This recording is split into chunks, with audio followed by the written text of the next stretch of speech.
Carbon number 4 पर भी nitro group है और कार्बन नंबर 6 पर भी नाइट्रो ग्रुप है। तो अगर हम पिक्रिक एसिड को आयोपेक नेम देंगे तो हम कहेंगे कि हमारे पास 2,4,6 3 हमारे पास नाइट्रो ग्रुप है, ट्राई नाइट्रोफिनॉल है। तो हमारे पास जनरली जो अल्केन है ना स्टूडेंट्स, इसके ई को हम किस चीज़ के साथ रिप्लेस कर लेंगे, OIC के साथ, यानी जितने भी कार्बोक्सिलिक एसिड होंगे। अस्सलाम वालेकुम, hope so all of you are doing well.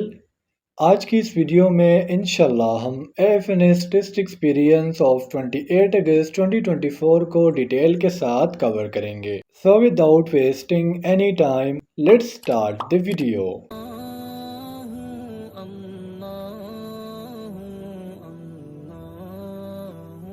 The first MCQ is, if one hydroxyl group is directly attached to alpha carbon, it is called blank alcohol.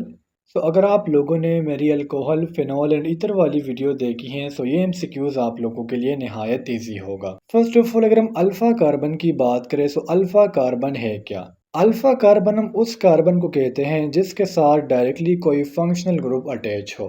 तो अगर अल्फा कार्बन के साथ directly सिर्फ एक hydroxyl group attach है तो ऐसे alcohol को हम नाम देंगे प्राइमरी अल्कोहल का। अब सपोज करें ये हमारे पास एक अल्फा कार्बन है, ठीक है, ये वाला कौन सा कार्बन है, अल्फा कार्बन है। अब अगर इस अल्फा कार्बन के साथ यहाँ पर भी कोई कार्बन अटैच है और यहाँ पर भी कोई कार्बन अटैच है, तो इस वाले कार्बन को और इस वाले कार्बन को जो डायरेक्टली अटैच होगा अल्फा कार्बन के साथ, इसे हम बीटा कार्बन का नाम देंगे। और अगर अल्फा कार्बन के साथ 2 बीटा कार्बन अटैच हों तो फिर इसे हम नाम देंगे सेकेंडरी अल्कोहल का। सेम लाइक डेट अगर ये हमारे पास अल्फा कार्बन है, इसके साथ यहाँ पर भी कोई कार्बन अटैच है, मैंने कहा CH3 है, यहाँ पर भी CH3 अटैच हैं, यहाँ पर भी CH3 अटैच है और यहाँ पर कोई हाइड्रोजन है। तो अगर अल्फा कार्बन के साथ तीनों साइड्स पर क्या हो, बीटा कार्बन हो, तो इसे हम नाम देंगे टर्शियरी अल्कोहल का। इस तरह अल्कोहल के हमारे पास मज़ीद 3 टाइप्स भी है। कौन कौन से? एक हमारे पास है monohydric alcohol, dihydric alcohol and polyhydric alcohol. Monohydric alcohol कौन से होंगे? वो चेन अगर इसमें सिर्फ और सिर्फ एक हाइड्रोक्सिल ग्रुप है, इसमें अगर 2 हाइड्रोक्सिल ग्रुप हैं और पोली मीन मेनी हाइड्रोक्सिल ग्रुप हैं। सो ये जो तीनों टाइप्स हैं ये भी आपको पता होने चाहिए। MCQ number 2 is, proteins are stored in which type of plastids. So मैंने प्रीवियस MCQs में भी आपको बताया था कि प्लास्टिड्स के मेन जो टाइप्स हैं वो 3 हैं। मेन कौन कौन से हैं? एक हमारे पास है क्लोरोप्लास्ट, एक हमारे पास है क्रोमोप्लास्ट और जो तीसरा हमारे पास है वो हमारे पास क्या है, वो ल्यूकोप्लास्ट है। क्लोरोप्लास्ट ग्रीन है, इसका कलर ग्रीन क्यों है? क्लोरोफिल की वजह से। क्रोमोप्लास्ट में हमारे पास अदर देन ग्रीन पिगमेंट है, so that's why its colour is red, orange, yellow and so on. और ल्यूकोप्लास्ट हमारे पास कलरलेस प्लास्टिड है। फिर ये जो ल्यूकोप्लास्ट है इसके मजीद हमारे पास 3 टाइप्स है, एलायोप्लास्ट, एमाइलोप्लास्ट एंड प्रोटीनोप्लास्ट। क्रोमोप्लास्ट की बात करें तो ये क्या करता है, पोलिनेटर को अट्रैक्ट करता है, क्लोरोप्लास्ट फोटोसिंथेसिस को करता है और ल्यूकोप्लास्ट का काम क्या है, इसका काम है फूड की स्टोरेज करना। अब आपको पता है कि फूड हमारे पास प्लांट्स में 3 टाइप्स के हैं। कौन कौन से? कार्बोहाइड्रेट्स होंगे, लिपिड्स होंगे या फिर प्रोटीन्स होंगे। तो अगर हम ल्यूकोप्लास्ट के उस टाइप की बात करें जिसमें हमारे पास प्रोटीन स्टोर्ड होते हैं, तो इसे हम नाम देंगे प्रोटीनोप्लास्ट का। अगर हम कार्बोहाइड्रेट्स की बात करें तो एमाइलोप्लास्ट में हमारे पास कार्ब्स यानी कार्बोहाइड्रेट स्टोर्ड होंगे। और अगर हम एलायोप्लास्ट की बात करें तो इसमें हमारे पास प्लांट्स के फूड यानी लिपिड स्टोर्ड होंगे। तो फिर आपने प्लास्टिड के साथ सिर्फ प्रो लगा लेने हैं, यानी ये प्रो प्लास्टिड से क्या हुए हैं, डिराइव्ड किए गए हैं। MCQ number 3 is, which one is more acidic.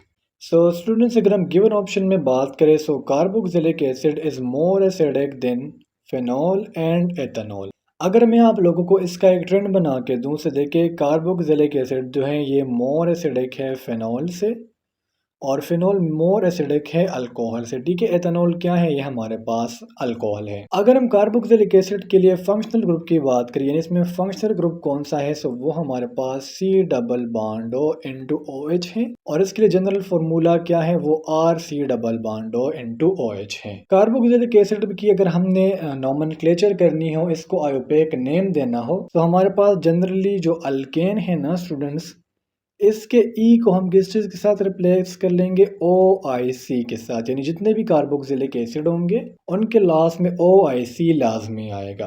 Let's suppose हमें दिया गया है CH3 CH2 COOH mean carboxyl group है। सो देखिए 1 2 से हमारे पास क्या हो गया, मीथेन हो गया, और कार्बन नंबर 3 ये से हमारे पास हो जाएगा प्रोपेन। और मैंने आपको क्या कहा कि लास्ट वाली ई को हमने किस चीज़ के साथ रिप्लेस करना है, OIC के साथ।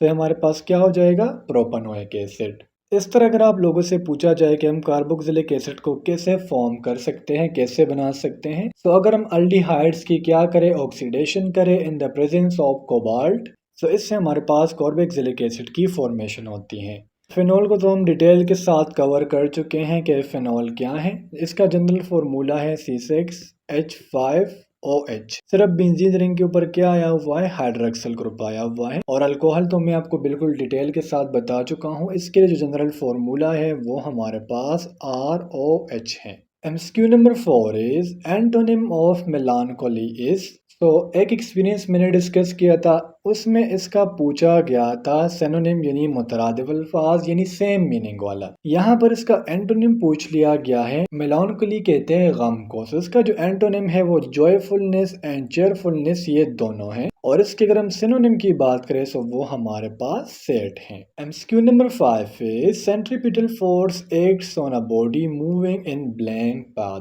तो सेंट्रीपिटल फोर्स एक बॉडी पर तब एक्ट करेगा जब अगर वो बॉडी सर्कुलर पाथ में क्या कर रही है, मूवमेंट कर रही है। यहाँ पर अगर हम सेंट्रीपिटल फोर्स के लिए फॉर्मूला की बात करें तो इसे हम सिंपली डिनोट करते हैं FC से, और ये हमारे पास mv² और r के बराबर है, जिसमें m मास, v वेलोसिटी और r रेडियस को शो करता है। एक MCQs आया था कि सेंट्रीपिटल फोर्स जो है किस चीज पर डिपेंड करता है। तो हमारे पास ऑल ऑफ दीज 3 फैक्टर्स यानी मास, वेलोसिटी एंड रेडियस पर डिपेंड करता है। इस तरह अगर हम सेंट्रीफ्यूगल फोर्स की बात करें तो वो हमारे पास m⍵² ओवर r के बराबर है। एम एस है, W हमारे पास, ये W नहीं है, ठीक है। इसे हम नाम देते हैं किस चीज़ का, ये ओमेगा है। ओमेगा एंगुलर वेलोसिटी है और R वो रेडियस है जिससे सेंट्रीफ्यूगल फोर्स क्या हुआ था, इनिशिएट हुआ था। Number 6 is which one is secreted by thyroid gland. तो स्टूडेंट्स, एंडोक्राइन सिस्टम तो ऑलमोस्ट मैं आपको कवर करा चुका हूँ, लेकिन इस पर एक वीडियो और भी अपलोड करूँगा डिटेल्स के साथ। अगर हम थायराइड ग्लैंड की बात करें, इसके लोकेशन की बात करें, तो ये हमारे पास हमारे नेक रीजन में प्रेजेंट है और ये थायरोक्सिन हार्मोन को रिलीज करता है और साथ साथ कैल्सिटोनिन को भी रिलीज करता है। थायरोक्सिन में भी हमारे पास फिर 2 हार्मोन्स है, एक है T3 और एक हमारे पास है T4। अगर आप लोगों से थायरोक्सिन या थायराइड ग्लैंड के एबनॉर्मलिटीज के बारे में पूछ लिया जाए, तो अगर हम T3 और T4 को ज्यादा रिलीज करेंगे तो इस टाइम पर हम इसे हाइपरथायरॉयडिज्म कहेंगे। और अगर T3 और T4 अपने नॉर्मल रेंज से कम रिलीज हो रहे हैं तो फिर इसे हम नाम देंगे हाइपोथायरॉयडिज्म का। एंटी डायूरेटिक हार्मोन हमारा पिट्यूटरी ग्लैंड का जो पोस्टीरियर लोब है ये वो सीक्रेट आउट करता है। और एपिनेफ्रीन जो है, जो आपका एड्रिनल ग्लैंड है जो आपके किडनी के टॉप पर प्रेजेंट है, एपिनेफ्रीन वहां से रिलीज होता है। MCQ number 7 is unit of resistivity is. So resistivity का जो यूनिट है वो हमारे पास ओहम मीटर है। अगर हम ओहम की बात करें तो ऐसा यूनिट है रेजिस्टेंस का। हेनरी हमारे पास इलेक्ट्रिकल इंडक्टेंस का ऐसा यूनिट है।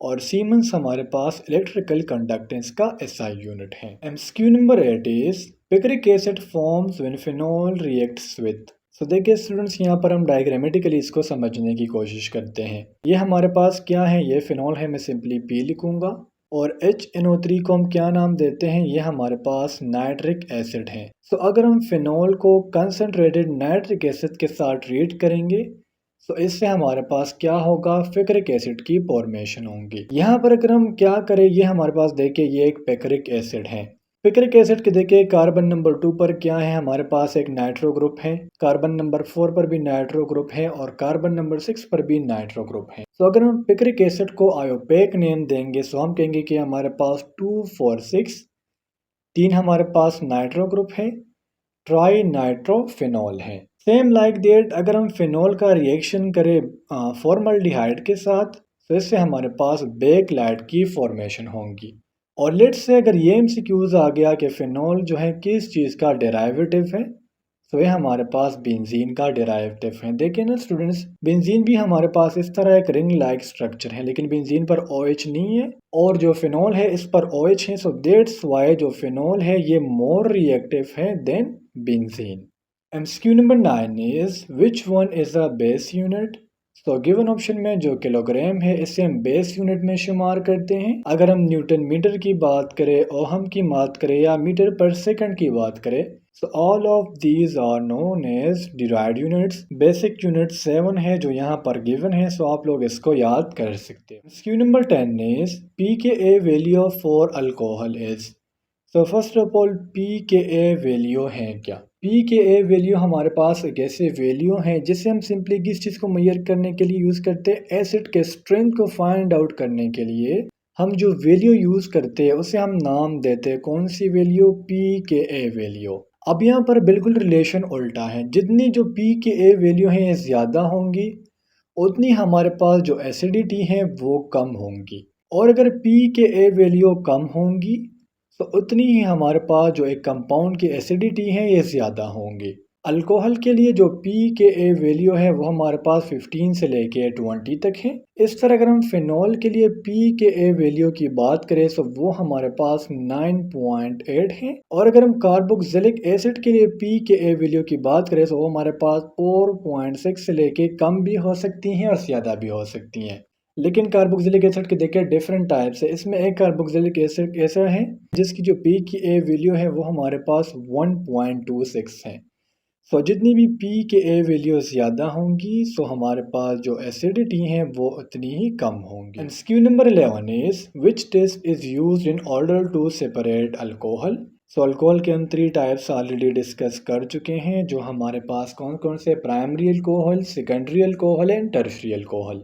अब वो टेस्ट जिसके ज़रिए हम ये तीनों अल्कोहल को क्या कर सकते हैं, सेपरेट कर सकते हैं, वो टेस्ट हमारे पास है ल्यूकास टेस्ट। ल्यूकास टेस्ट में हम करते क्या है, हमारे पास जो अल्कोहल है नो मैटर ये हमारे पास प्राइमरी है, सेकेंडरी है या फिर टर्शरी है, अगर हम इसे ल्यूकास रिएजेंट के साथ ट्रीट करें तो इससे हमारे पास डिफरेंट टाइप्स के अल्कोहल क्या होते हैं, सेपरेट होते हैं। अब आप कहेंगे कि सर ल्यूकास रिएजेंट क्या है। तो ल्यूकास रिएजेंट में हमारे पास 2 कंपोनेंट्स शामिल है।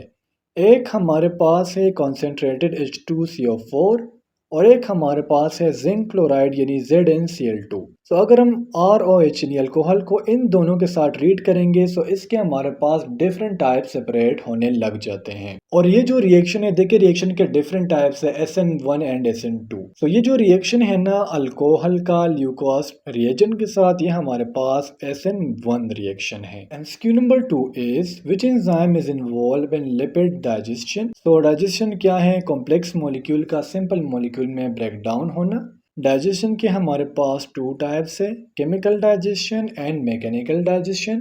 मैकेनिकल डाइजेशन हमारे टीथ के ज़रिए होती है और केमिकल डाइजेशन डिफरेंट एंजाइम्स के ज़रिए होती है। अगर हम उस एंजाइम की बात करें जो लिपिड के डाइजेशन में क्या है इन्वॉल्व है, तो वो हमारे पास लाइपेज एंजाइम है।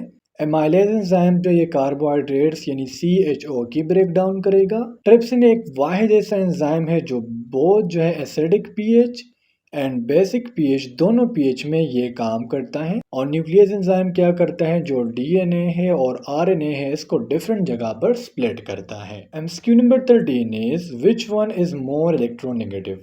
तो ऑलमोस्ट स्टूडेंट्स ये 3 एक्सपीरियंस में रिपीट हुआ है। और यहाँ पर अगर हम फ्लोरीन की बात करें तो ये मोर इलेक्ट्रोनेगेटिव है than chlorine, bromine and iodine. इसके लिए अगर हम ट्रेंड बनाए तो देखिए फर्स्ट ऑफ ऑल फ्लोरीन सबसे ज़्यादा इलेक्ट्रोनेगेटिव है, देन क्लोरीन है, देन हमारे पास ब्रोमीन है और देन हमारे पास क्या है वो आयोडीन है।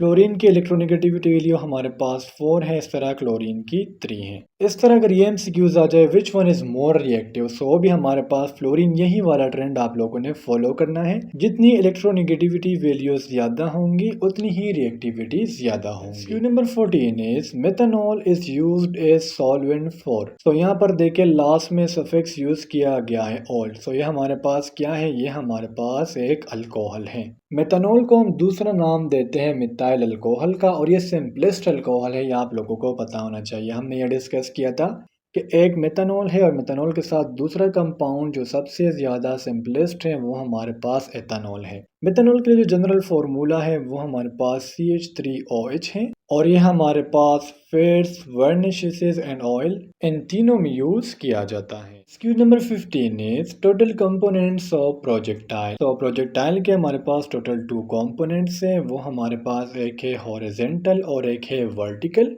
अगर हम रेंज ऑफ प्रोजेक्टाइल मैक्सिमम कौन से एंगल पर हैं, तो वो हमारे पास 45 डिग्री एंगल पर है और रेंज ऑफ प्रोजेक्टाइल सेम कौन से एंगल पर है, सो एक 30 डिग्री एंगल है और एक हमारे पास 60 डिग्री एंगल है। इन दोनों को हम कलेक्टिवली नाम देंगे कॉम्प्लीमेंट्री एंगल का। इस तरह अगर हमसे ये पूछा जाए कि प्रोजेक्टाइल पर सिर्फ और सिर्फ एक फोर्स लगता है वो कौन सा है, तो वो हमारे पास ग्रेविटेशनल फोर्स है और ये हमारे पास कांस्टेंट एक्सेलरेशन के साथ मूवमेंट करता है। Q number 16 is primary alcohol gives oily layer with HCl in ZnCl3। तो अगर हम प्राइमरी अल्कोहल को कंसंट्रेटेड HCl और Zn क्लोराइड के साथ ट्रीट करेंगे तो ये हमें एक ऑयली लेयर लेता है, लेकिन हम इसे कैसे हासिल करेंगे? तो अगर हम इसे हीट करेंगे तो इससे हमारे पास एक ऑयली लेयर पैदा होगा। Q number 17 is largest chamber of the heart. तो हार्ट के 4 चैम्बर हैं, जो अपर 2 चैम्बर्स है उसे हम राइट एंड लेफ्ट एट्रियम कहेंगे। जो लोवेस्ट 2 चैम्बर्स है इसे हम नाम देंगे राइट एंड लेफ्ट वेंट्रिकल का। अगर हम largest chamber of the heart की बात करें तो वो हमारे पास लेफ्ट वेंट्रिकल है। अगर हम smallest chamber of the heart की बात करें तो वो हमारे पास राइट वेंट्रिकल है। इस तरह right side of the heart में हमारे पास डीऑक्सीजनेटेड ब्लड होगा और left side of the heart में हमारे पास ऑक्सीजनेटेड ब्लड होगा या ऑक्सीजन रिच ब्लड होगा। अगर हम हार्ट के लार्जेस्ट आर्टरी की बात करें तो वो हमारे पास एओर्टा है और अगर हम लार्जेस्ट वेन की बात करें तो वो हमारे पास वेना केवा है, जिसको हमने मजीद 2 क्लासेस में डिवाइड किया हुआ है, inferior vena cava and superior vena cava. Heart जो है एक बैग लाइक स्ट्रक्चर में प्रेजेंट है इसकी प्रोटेक्शन के लिए और इस बैग को हम नाम देते हैं pericardium. Q number 18 is which one has the strongest hydrogen bonding. तो गिवन ऑप्शन में स्टूडेंट्स हमारे पास जो हाइड्रोजन फ्लोराइड है इसमें सबसे ज्यादा स्ट्रॉन्गेस्ट हाइड्रोजन बॉन्ड है। नेक्स्ट फिर हमारे पास स्ट्रॉन्गेस्ट बॉन्ड पाया जाता है H2O में, देन हमारे पास NH3 में। यहाँ पर अगर हम जिंक की बात करें तो जिंक हमारे पास मेटेलिक बॉन्ड की फॉर्मेशन करता है, लेकिन ये तब फॉर्म करेगा अगर एक जिंक मॉलिक्यूल दूसरे जिंक के साथ रिएक्शन करे। इस तरह अगर ये जिंक जो है क्लोरीन के साथ रिएक्शन करेगा तो इस टाइम पर ये जो बॉन्ड फॉर्मेशन करेगा वो आयोनिक बॉन्ड होगा। MCQ number 19 is on reduction ketone gives. Ketone का जो जनरल फॉर्मूला है वो क्या है, RC double bond O into R। अगर हम इसकी रिडक्शन करें, रिडक्शन का मतलब होता है इसको हाइड्रोजन के साथ ट्रीट करना, तो यह हमें सेकेंडरी अल्कोहल देगा। सेम लाइक दैट अगर हम क्या करें, कीटोन को किस चीज़ के साथ ट्रीट करें, अल्डिहाइड के साथ, कार्बोक्सिलिक एसिड के साथ या फिर ईथर के साथ, तो यह हमें प्राइमरी अल्कोहल देगा। और अगर हम ग्रिग्नार्ड रिएजेंट को कीटोन के साथ ट्रीट करेंगे तो यह हमारे पास टर्शरी अल्कोहल को पैदा करेगा। Q number 20 is why parents send their children to school. So एक सिंपल सा क्वेश्चन है and here the correct option is option C for their grooming. MCQ number 21 is smallest bone of the body is. तो body के जो सबसे smallest bone है वो हमारे पास टेप्स हैं जो मिडल ईयर में प्रेजेंट है। इस तरह अगर हम हमारे बॉडी के सबसे स्मॉलेस्ट मसल की बात करें तो वो हमारे पास स्टेपिडियस मसल है। अगर हम हमारे बॉडी के लार्जेस्ट मसल की बात करें तो वो सार्टोरियस मसल है और सबसे स्ट्रॉन्गेस्ट मसल वो चीविंग मसल है। यहाँ पर देखिए लास्ट ऑप्शन में दिया गया है फीमर, से हमारी बॉडी का क्या है, largest bone. MCQ number 22 is the term autophagy is related with। autophagy का मतलब होता है self eating and here the correct option is option D mean lysosome। Basically lysosomes में हमारे पास डाइजेस्टिव एंजाइम्स होते हैं। तो बाज़ औक़ात मेल फंक्शन की वजह से लाइसोसोम अपना फंक्शन परफॉर्म नहीं करता, सो जो अपने डाइजेस्टिव एंजाइम्स होते हैं ना, ये इसे अपने आप में क्या कर देता है, रिलीज कर देता है और अपने आप को ख़त्म कर देता है। So that's why we also call lysosome a societal bag। Lysosome का मेन फंक्शन क्या है, फैटी एसिड को कन्वर्ट करना कार्बोहाइड्रेट्स में पेरोक्सिसोम का काम क्या है मेन, H2O यानी पेरोक्साइड को कन्वर्ट करना वाटर में एंड अदर कंपाउंड्स में। और माइटोकॉन्ड्रिया में हमारे पास सेल्यूलर रेस्पिरेशन होता है, so that's why we called mitochondria is powerhouse of the cell. MCQ number 23 is there are how many sides of prism. So देखिए students, prism के different types से अगर आपको दिया होता है ट्राइएंगुलर प्रिज्म, तो फिर उसके हमारे पास 5 साइड्स थे। अगर हमें रेक्टेंगुलर प्रिज्म दिया होता तो फिर वो उसके 6 साइड्स थे। सो ये प्रिज्म के टाइप पर भी डिपेंड करता है। MCQ number 24 is which one is the sweetest compound. So given option में स्टूडेंट्स अगर हम फ्रक्टोज की बात करें तो ये हमारे पास एक स्वीटेस्ट कंपाउंड है। ग्लूकोज हमारे पास ये एक मोनोसेकेराइड है। सुक्रोज हमारे पास डाइसेकेराइड है। और स्टार्च हमारे पास ये कम्प्लेक्स पॉलीसेकेराइड है। स्टार्च हमारे पास प्लांट्स में स्टोरेज फूड है। और अगर हम सक्रोज की बात करें तो ये ट्रांसपोजेबल शुगर है। स्टार्च के फिर हमारे पास 2 कंपोनेंट्स है, एक हमारे पास है एमाइलोज और दूसरा हमारे पास है अमाइलो pectin. MCQ number 25 is ripening of fruits. तो जो फ्रूट्स की राइपनिंग है ये इथाइलिन करता है, या इथाइलिन की जगह समटाइम ये क्वेश्चन आ जाता है कि आर्टिफिशियल हार्मोन कौन सा है। तो ये तो हार्मोन नहीं है, ये हमारे पास एक केमिकल है जिसे हम नाम देते हैं कार्बाइड का। कार्बाइड अपने आप को चेंज कर लेता है एसिटाइलिन में। और एसिटाइलिन क्या करता है, ये हमारे पास क्लोरोफिल की डिग्रेडेशन करता है। सो दैट्स वाई शुरू में फ्रूट का कलर ग्रीन, और अगर क्लोरोफिल की डिग्रेडेशन हो जाए तो ये अपने दूसरे कलर में चेंज हो जाता है। ऑक्सिन को यहाँ पर मेंशन किया गया है, सो ये हमारे पास मेन काम करता है root formation. MCQ number 26 says phenols are derivatives of. तो फिनोल्स हमारे पास बेंजीन के डेरिवेटिव्स है। अगर हम अल्कोहल्स की बात करें तो ROH जो है यानी अल्कोहल जो है ये हमारे पास अल्केन के डेरिवेटिव्स है। MCQ number 27 is which type of hybridisation is found in alkanes. सो अगर हम अल्केन्स की बात करें तो इसमें हमारे पास हाइब्रिडाइजेशन पाया जाता है sp3। अगर हम अल्कीन की बात करें तो अल्कीन में हमारे पास जो हाइब्रिडाइजेशन है वो sp2 है। और अल्काइंस में हमारे पास sp हाइब्रिडाइजेशन है। तो गिवन ऑप्शन में हमारे पास जो sp3 है ये करेक्ट है फॉर अल्केन्स। अल्केन्स के लिए अगर हम जनरल फार्मूला की बात करें तो वो हमारे पास CnH2n+2 है। अगर हम इस 2 को रिमूव करें, सिर्फ CnH2n को छोड़ दें तो हमारे पास अल्कीन का फॉर्मूला है। और अगर हम CnH2n-2 की बात करें तो वो हमारे पास अल्काइन का फॉर्मूला है। MCQ number 28 is which enzyme work both in acidic and basic pH। So here the correct option is option B मेन trypsin. Trypsin acidic and basic दोनों pH में काम करता है। अगर हम यहाँ पर पेप्सिन की बात करें से हाईली एसिडिक pH में काम करता है। देखिए पेप्सिन कहाँ पर है, ये हमारे स्टमक में है। और स्टमक में क्या है, वहाँ पर HCl है। HCl पर क्लोरिक एसिड के बाद सेकंड स्ट्रॉन्गेस्ट एसिड है। अच्छा स्टूडेंट्स, ये कुछ टॉपिक्स है जिससे बार बार MCQs रिपीट हो रहे हैं। एंडोक्राइन सिस्टम से हर एक्सपीरियंस में 2 से लेके 3 MCQs आ रहे हैं। सो एंडोक्राइन सिस्टम को प्रिपेयर करके जाइएगा। फिजिक्स SI यूनिट्स देखिए, और कुछ आए ना आए SI यूनिट्स को तो याद कर लें। फिनोल, अल्कोहल एंड ईथर, इससे बहुत ज़्यादा MCQs आ रहे हैं। इसके अलावा अगर हम अल्डिहाइड एंड कीटोन्स की बात करें, हाइब्रिडाइजेशन SP है, SP2 है या फिर SP3 है, ये बार बार आ रहा है। एंड ऑर्गेनेल्स जिस तरह लाइसोसोम है, माइटोकॉन्ड्रिया है, तो इससे MCQs भी बार बार रिपीट हो रहे हैं। तो स्टूडेंट्स, ये था आज का हमारा 28 अगस्त का एक्सपीरियंस। होप सो आपको तमाम MCQs क्लियर हुए होंगे। इंशाल्लाह अगली वीडियो में मिलते हैं। अल्लाह हाफिज़।